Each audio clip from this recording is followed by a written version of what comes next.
And beginning with breaking news right now at 10 a.m.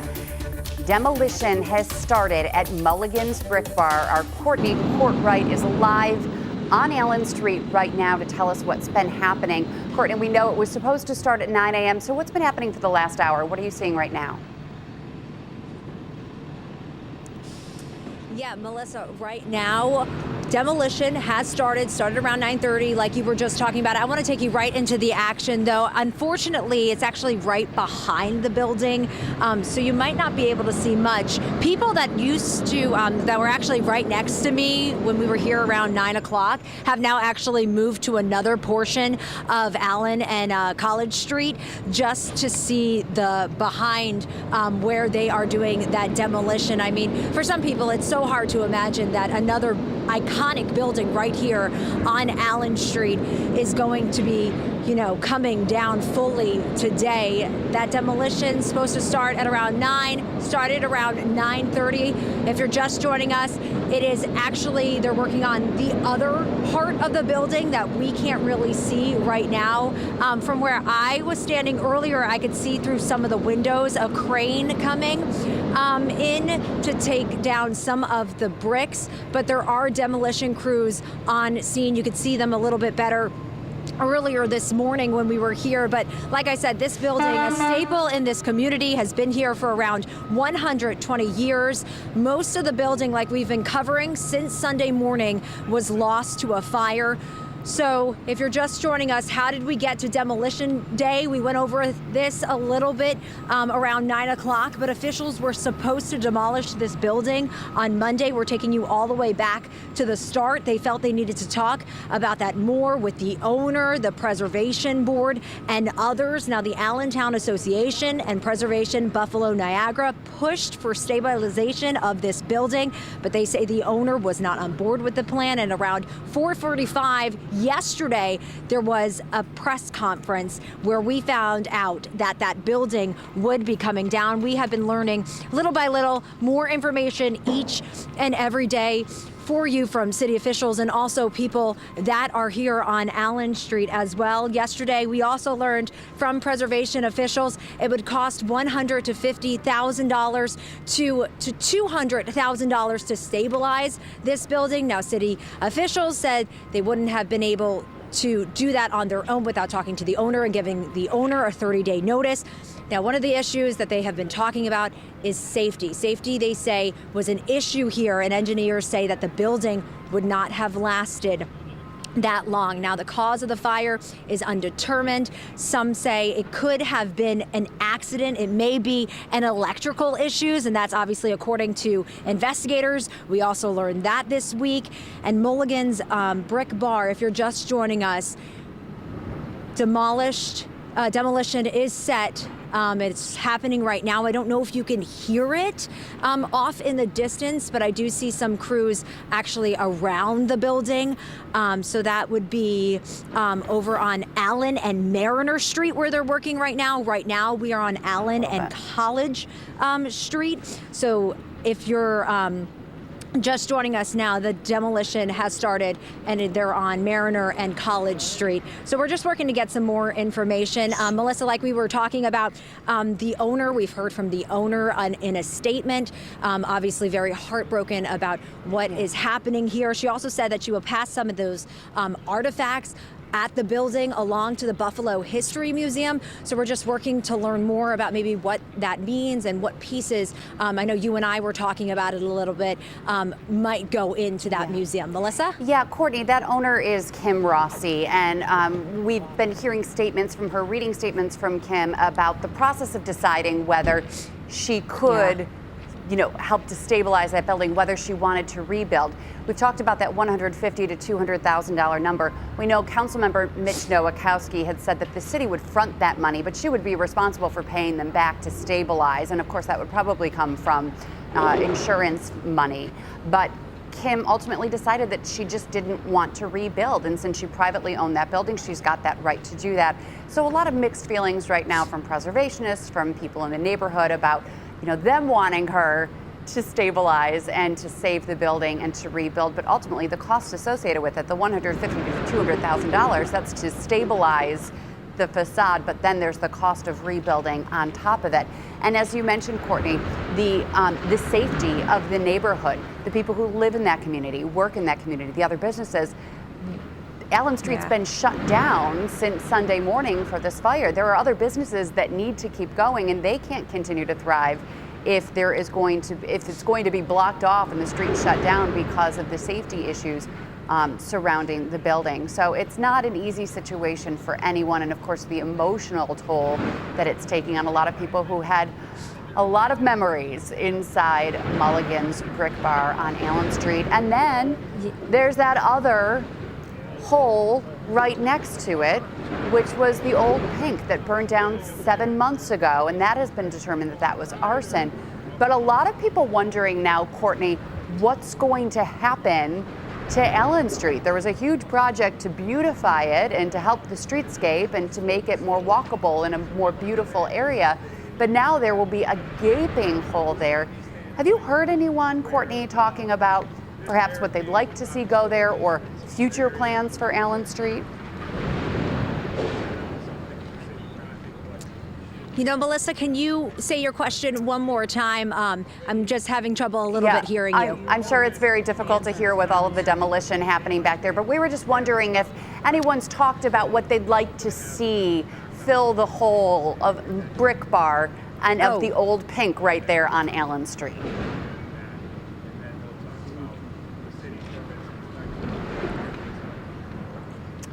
Oh, I know. Courtney's probably having issues hearing us right now. Yes. Yeah. So you're asking about the plans. Yeah. So obviously, I mean, we are still working to figure out more information daily, right? I mean, I've talked to some people here who obviously, you know, would like to see some more buildings there, but that's ultimately up to, you know, somebody, right? We haven't had, you know, word yet on what exactly could be there. Obviously, we are working every single day on this story since it broke to give you more information about that. So we will keep working to continue to figure that out. I also heard you mention memories, and I think that is really, really big for a lot of people. I mean, I've talked to so many people this week, dozens of people who are just heartbroken that another staple in their community, in this community, right next to the old Pink, like you were just talking about, will be torn down today. And I mean, I saw some people even shedding some tears as this building is coming down. They are off to my right. Like I said, they had moved in order to get a better look at the demolition. But I mean, you talk about memories. I mean, I talked to the man who started and his wife who started the GoFundMe for the employees and the staff and the owner of Mulligan's Brick Bar, and that's where they met. Another person told me that he grew up right around the corner from Mulligan's Brick Bar, and that was just a spot where he used to go with friends and family. So, Melissa, during the coming days and obviously, you know, as time goes on, we will continue to learn more information, hopefully, about what might be here. I mean, I talked to somebody today who was hoping to see something go there because, in her words, like you used too, it is going to be a quote unquote, she said, gaping hole there, and it's going to be weird, she says, because she can see it from where she works, and to now look outside of her window when she goes to work and not see this building. It's going to be a different sight for a lot of people who even drive down this street, drive down Allen Street. Right. And Courtney, let's pause for a moment because this building has stood there since 1897, and now the bricks of Mulligan's Brick Bar are figuratively and literally coming down. Let's take a look as that's happening.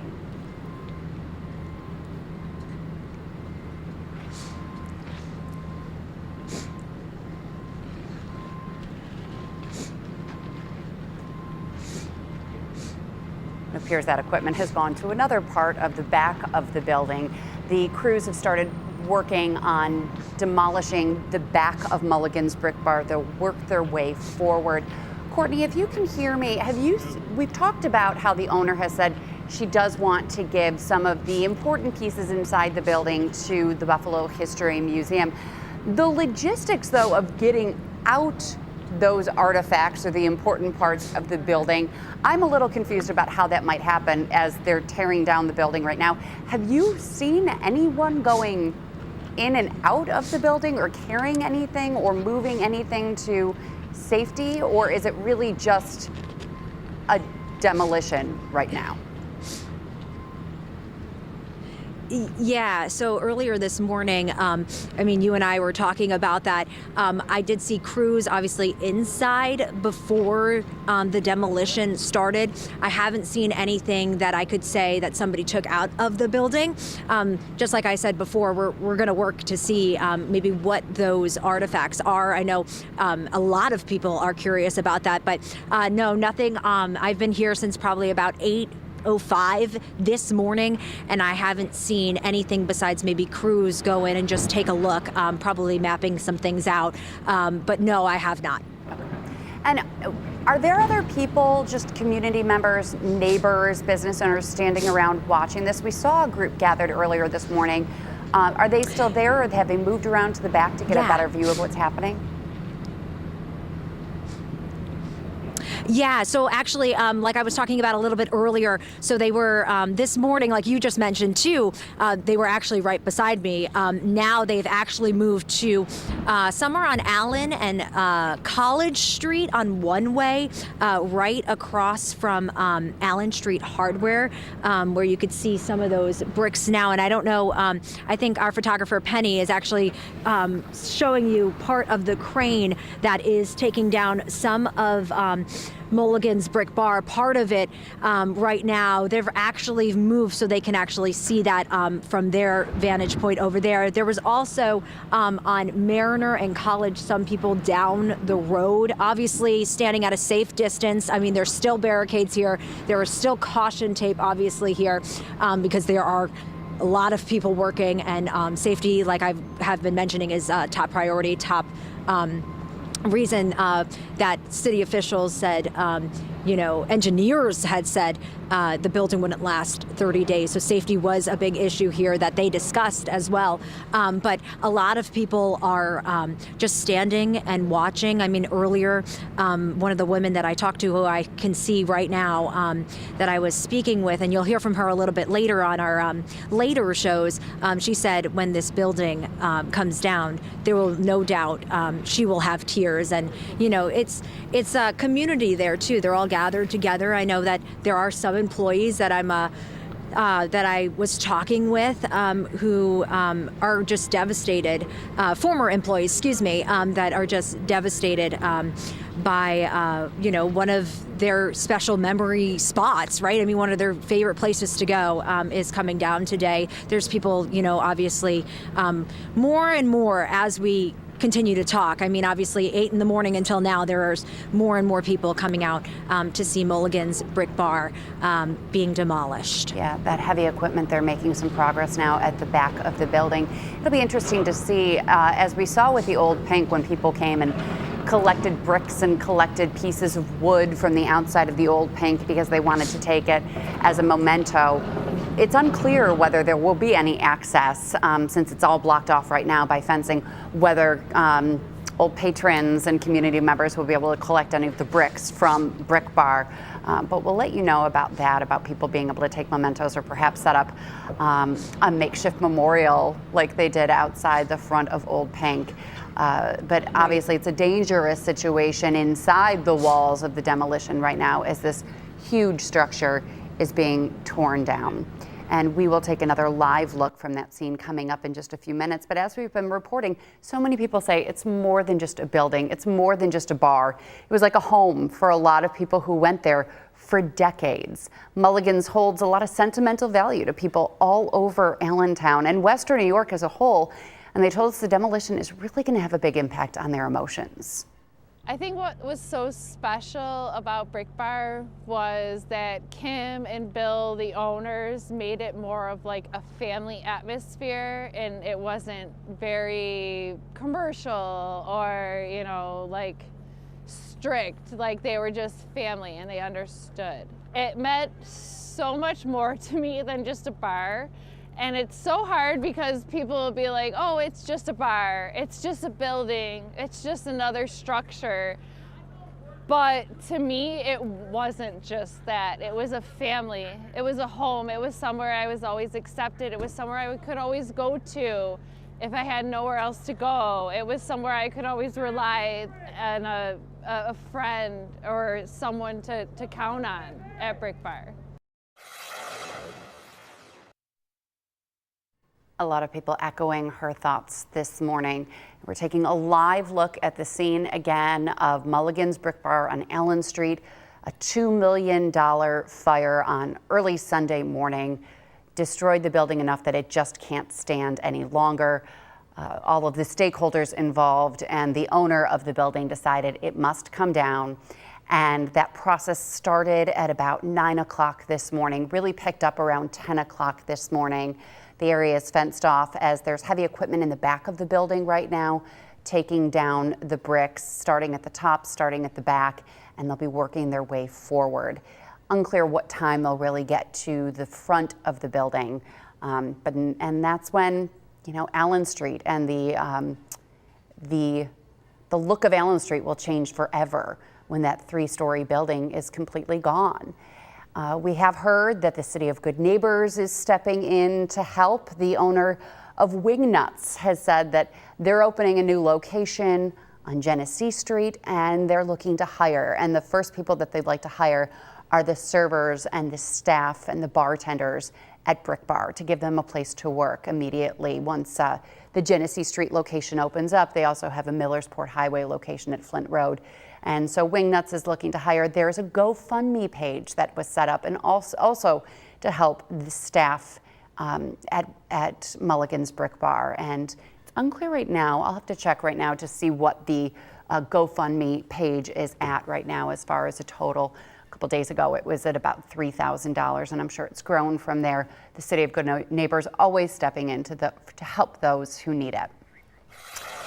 And as we've been reporting, the building has proudly stood in Allentown since 1897. But look at it now. This is drone footage from earlier this week of what damage that fire did on Sunday morning.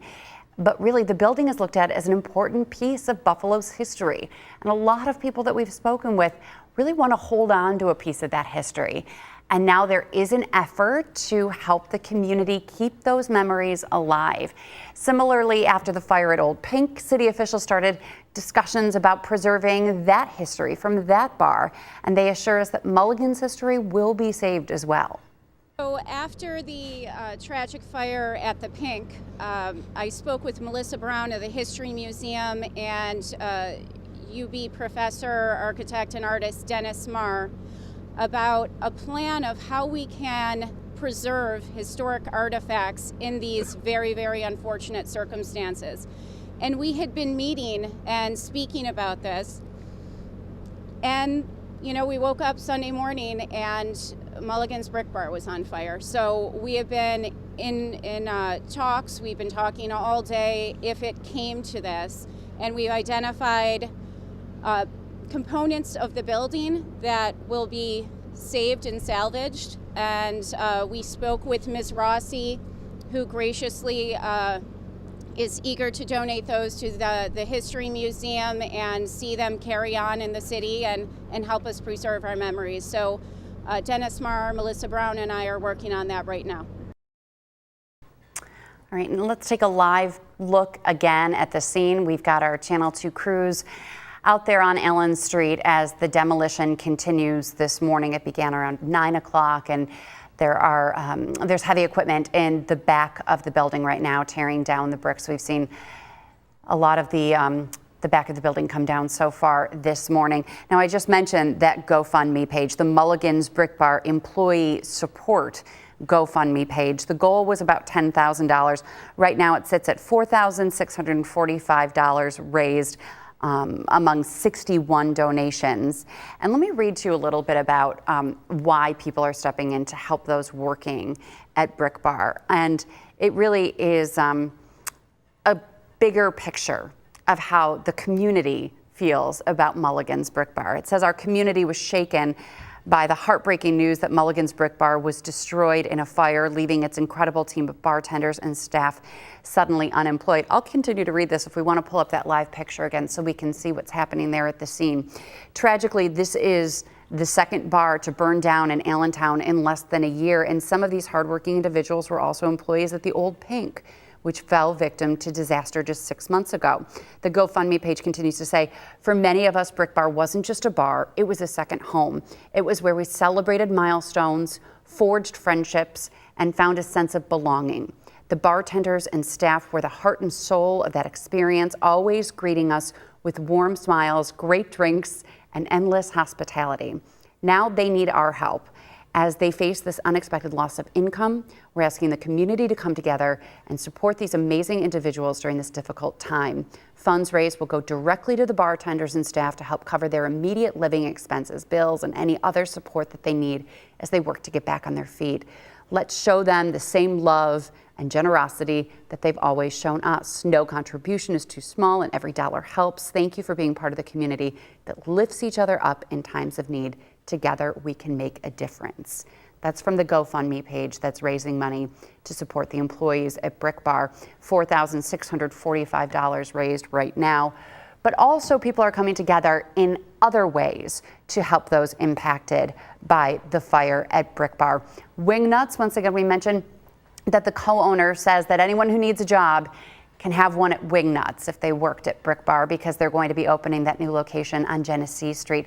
Let's take a listen to what the co-owner of the restaurant had to say about hiring those Brick Bar employees. It's a place that me and my friends grew up frequenting. We're all from around here. We all grew up going to Allentown. I have longtime friends that have worked at that bar since we were 19, 20 years old. And it's just, it's a sense of community. Anytime someone's down in the Buffalo community, we really try to rally and, support each other and offer help in any kind of way possible. And we're opening a new restaurant. We need some staff here. And it would be really nice to, reach out and extend it to those people if they need help, if they need to cover their bills for the next few months. We'd be happy to bring them in, train them, and, get them working as soon as possible. Yeah, a great offer there from the co-owner of Wingnuts. You can see more construction workers and demolition crews walking around the property. Still, Mulligan's Brick Bar fenced off on Allen Street as the demolition continues. Nothing too much to see from the front of the building. A lot of action happening in the back of the building right now. We've got our Channel 2 crews stationed out there to continue to get live pictures as the building comes down. We've also got our Channel 2 News midday newscast coming up at 11 a.m. where we'll hear from our Courtney Courtwright again and continue to see more of the demolition as it happens. We'll also be reaching out to the owner of the building, Kim Rossi, hopefully speaking to her a little bit more about the difficult decision she had to make about having it torn down. Again, it would have cost $150,000 to $200,000 to stabilize the facade, and then the cost of rebuilding on top of it. Councilmember Mitch Nowakowski said the city would front the money for this stabilization efforts, but ultimately it would be up to the owner to repay the city. And as for the costs of the demolition, city officials have also said it will be tens of thousands of dollars to demolish it right now. And ultimately the owner will have to repay those costs, which likely will be covered by insurance. But it's just a difficult situation all the way around for the owner of the building, for the workers there, the patrons who loved that place, and for the all of the other business owners and community members around and residents around Allen Street. The landscape will be vastly different. The streetscape will be vastly different than it has stood for decades, with the loss of the Old Pink 7 months ago and now Brick Bar.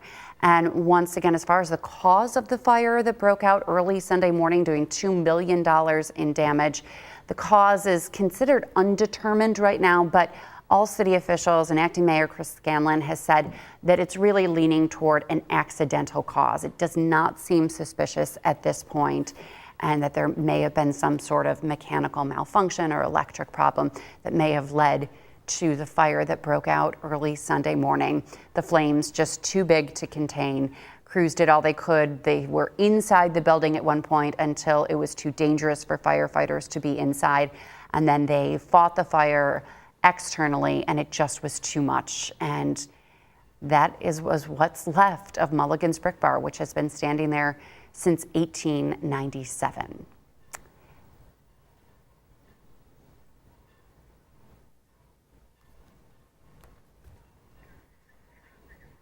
All right, and again, we've got Courtney Courtwright out at Allen Street, and we will hear from her during our midday newscast at 11 a.m.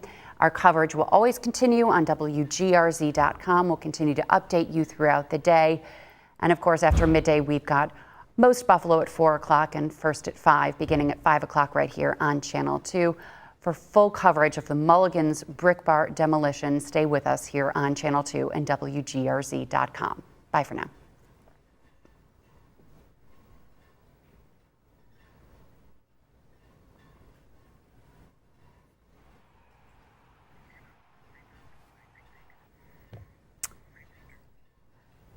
And now we will continue with other coverage of the news of the day. Let's talk about the Bills for now. Bills playoff games happening on Sunday and hopefully the week after. We have been checking ticket prices and they have been dropping throughout the week. And with playoff season here, experts say it's also a time when scams become more common. And as a reminder, experts encourage you to only buy tickets from reputable websites. They also advise you to stay away from buying on social media and suggest avoid paying through apps like Zelle or Venmo. Stay away from Facebook, stay away from any of the other social media sites that are, seems like it's an individual fan that is selling their tickets, but it's just a scam. They're looking to get your money and then not deliver the tickets. Experts also suggest avoid paying through apps, as we said, like Zelle or Venmo. And let's take a look at the ticket prices right now. When we first checked them on Monday, they were about $170 for the 300 level highest seats. Then they dropped yesterday, and then again they dropped about another $20 since yesterday. StubHub tickets for Sunday's game are now going for as low as $92 right now, but we'll continue following those numbers up until game day. And again, you're recommended to go through the secondary sites like Ticketmaster, StubHub, Vivid Seats, SeatGeeks. Do not buy tickets on social media. We're also getting some new renderings from the Bills of the new Highmark Stadium. First, we know there's going to be a lot more room for Bills Mafia to roam around in the concourses. The team says that there's going to be radiant heating. Also, you see it on the right-hand side of that, those little orange things there, those are the heaters. The radiant heat will be at certain points in each concourse to help fans stay warm during those cold games. There's also an effort to make sure that fans can get a 360-degree view directly into what's happening on the field in case you do need to leave your seat to get food or drinks or use the restroom. So instead of the current setup where there are just brick walls and a small little tunnel to see the stadium, now as you're in the concourse, you'll have a much better view of the field while you're in the concourse. As for Wi-Fi, the Bills say the new stadium is going to have 5G coverage, high-grade technology to make sure that fans can use Wi-Fi during the game, not just in the stadium, but also in the surrounding parking lots and the stadium campus as well. There will be improved, more improvements to the Bills stores inside the stadium as well. So those are some of the renderings that they released yesterday. And taking a much wider view, the Bills say that the stadium is going to be a stacked design. We know it's much taller than the previous stadium. The seating is going to be much closer to the field also than the current Highmark Stadium. And they say it's also going to be closer to the field than other stadiums in the NFL as well, giving fans, even those who are sitting far back, it will give fans a much closer view of what's happening on the field. And that $2 billion stadium should open by the time the 2026